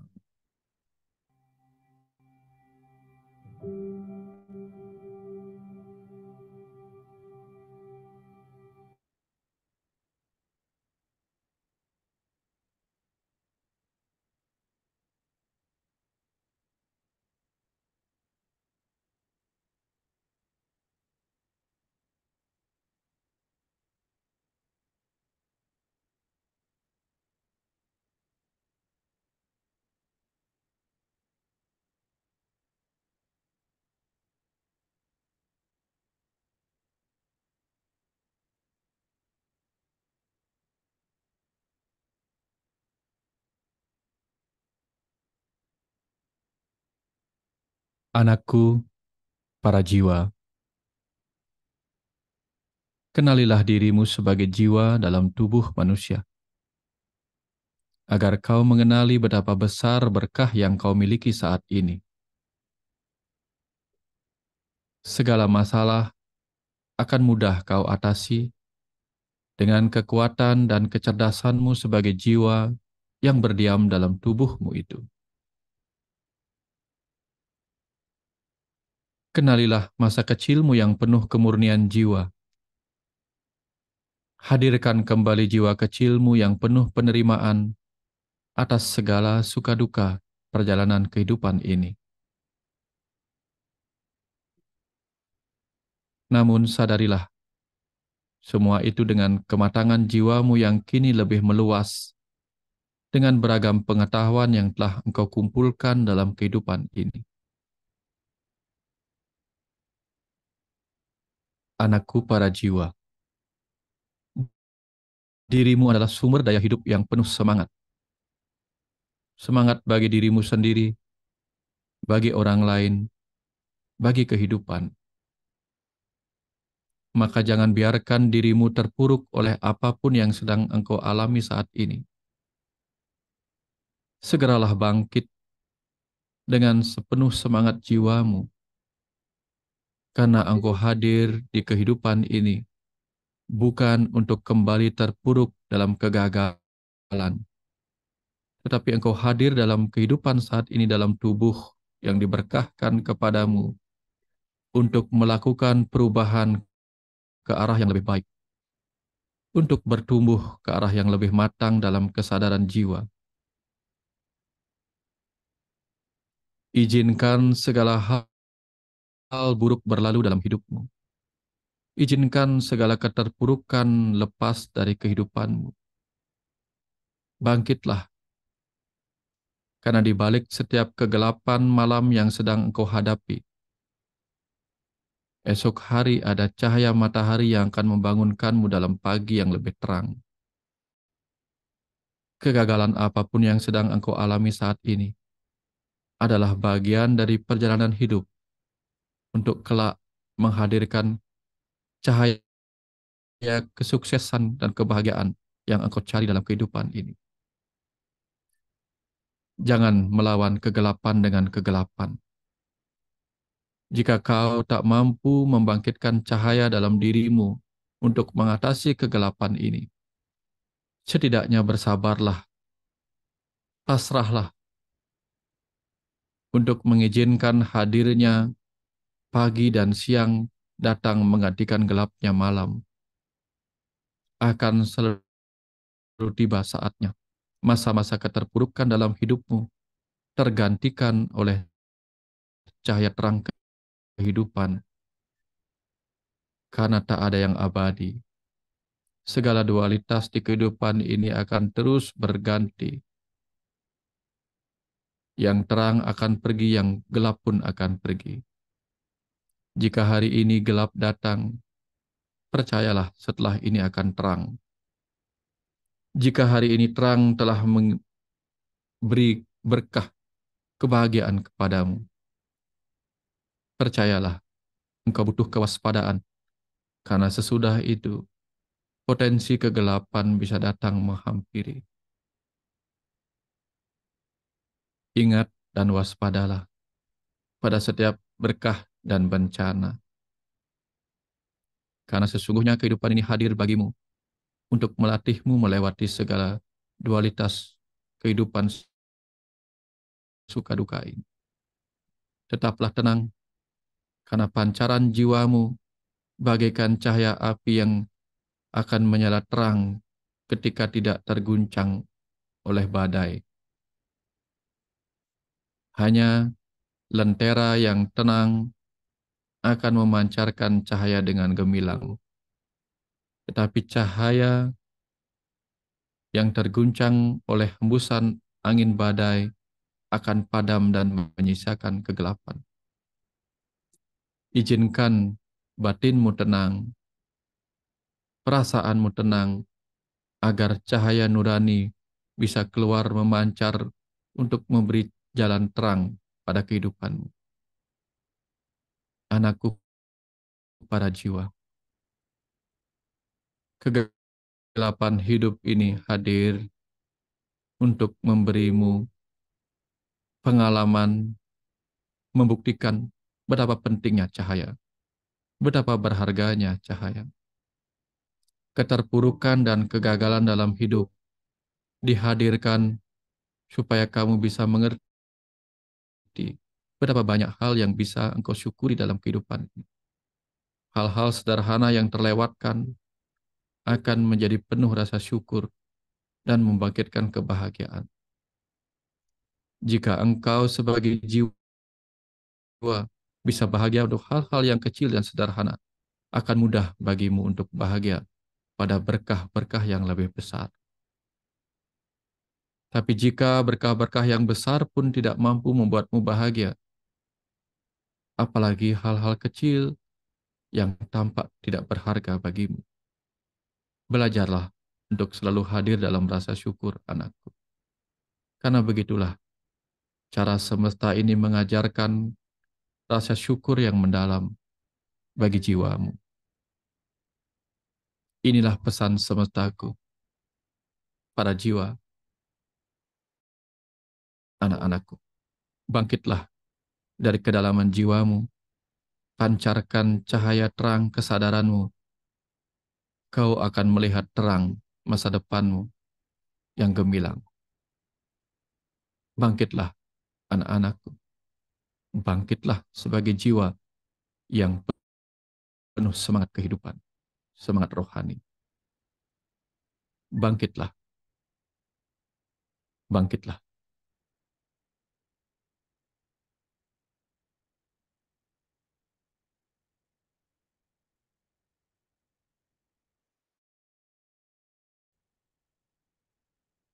Terima kasih Bapak Ibu semua.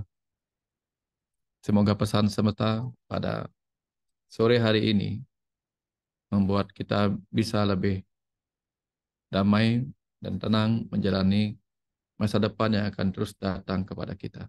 Terima kasih banyak. Semoga ada manfaatnya pertemuan kita pada sore hari ini. Terima kasih banyak. Terima kasih Terima banyak kasih Pak Bapak. Wayan. Banyak terima Terima kasih. kasih. Sama-sama. Selamat sore Bapak. Sore, terima kasih banyak, Nge. Ya, mudah-mudahan Ya, bermanfaat. terima kasih Bapak Ibu semua untuk hadir di sini. Semoga kita bisa bertemu kembali kira-kira sebulan lagi tanggal 25 November dengan proses penerimaan diri atau self acceptance. Sampai jumpa sebulan lagi. Terima kasih banyak Pak Wayan. Terima Sampai kasih ketemu banyak lagi, Bapak sampai Ibu. ketemu lagi. Sampai Terima ketemu kasih banyak. lagi. Terima kasih. Ya. Izin saya mematikan.